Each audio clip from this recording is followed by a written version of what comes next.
కాకరకాయ అంటే కొంతమందికి ఇష్టం, కొంతమందికి కష్టం. ఏంటబ్బా రీజన్ అని అడిగితే చేదుగా ఉంటుంది అని అంటారు. సో అలాంటి మీకోసమే ఈ రెసిపీ. ఇది మా అత్తయ్య రెసిపీ. వాళ్ళమ్మ అండ్ వాళ్ళ అమ్మమ్మ వాళ్ళు చేసేవాళ్ళంట. అసలు కొంచెం కూడా చేదుగా ఉండదు, చాలా చాలా టేస్టీగా ఉంటుంది. ఎలా చేసుకోవాలో చెప్తాను, చూసేయండి. సో కాకరకాయలని 2 sides కట్ చేసుకొని పక్కకు పెట్టేసుకోండి. తర్వాత మిడిల్లో కట్ చేసుకొని అందులో సాల్ట్ పెట్టేసుకోవాలి.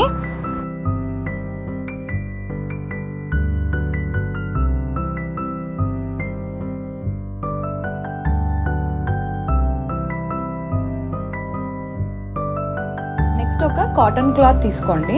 అందులో ఈ కాకరకాయలు అన్నిటిని పెట్టండి. కొంచెం పొడవుగా ఉన్న కాకరకాయని హాఫ్కి కట్ చేసి పెట్టేసుకోండి. అన్ని ఒకే సైజులో తీసుకుంటే చాలా బెటర్. అలా లేకపోయినా కొన్ని పొడవుగా ఉంటే వాటిని హాఫ్కి కట్ చేసి పెట్టేసుకోండి. తర్వాత బట్టని క్లోజ్ చేసేసి దీనిపైన బాగా బరువుగా ఉన్న వస్తువుని ఏమైనా పెట్టండి.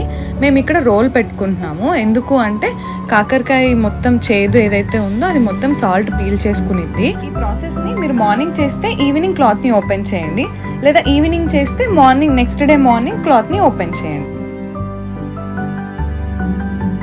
నెక్స్ట్ వీడియోలో చూపిస్తున్న విధంగా అన్ని పీసెస్ని సపరేట్ చేసి ఒక బౌల్లో వేసేసుకోండి. అసలు ఇందులో మనం వేసిన సాల్ట్, అది వాటర్ అలా ఏం ఉండదు, చాలా ఫ్రెష్గా ఉంటాయి కాకరకాయలు. తర్వాత ఒక స్టవ్ మీద బాండి పెట్టుకొని అందులో 4-5 tablespoons ఆఫ్ ఆయిల్ వేసుకోండి. ఆయిల్ కొంచెం వేడైన తర్వాత ఇందాక మనం సపరేట్ చేసి పెట్టుకున్న కాకరకాయ పీసెస్ అన్నిటిని వేసుకొని వేయించుకోండి. ఇలా ఫ్రై చేసుకోవడానికి చాలా టైం పడుతుంది, కొంచెం ఓపిక్గా చేసుకోండి ఈ ప్రాసెస్ మొత్తం. ఇలా కాకరకాయలు కొంచెం బ్రౌన్ కలర్ లో రావడం స్టార్ట్ అవుతూ ఉంటది. ఇలా మధ్య మధ్యలో కలుపుకుంటూ మంచిగా వేయించుకోండి. అవి వేగేలోపు మనం పక్కన కారం మసాలా కోసం ప్రిపేర్ చేసుకుందాము. వీటికి కావాల్సింది ఆనియన్, కారము, వెల్లుల్లి, జీలకర్ర, ఉప్పు. మొత్తాన్ని మంచిగా గ్రైండ్ చేసేసుకోండి. ఇలా పేస్ట్ లాగా వస్తుంది, దీన్ని పక్కన పెట్టుకోండి.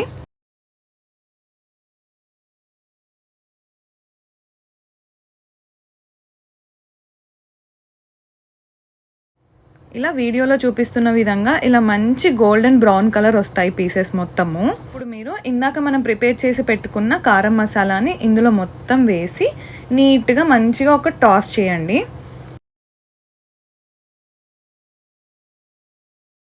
పీసెస్ మొత్తానికి ఈ కారం పట్టుకునేలాగా అటు ఇటు బాగా కలుపుకోండి. ఒక 10-15 minutes ఫ్రై చేసుకుంటే వేడి వేడి కాకరకాయ ఫ్రై రెడీ.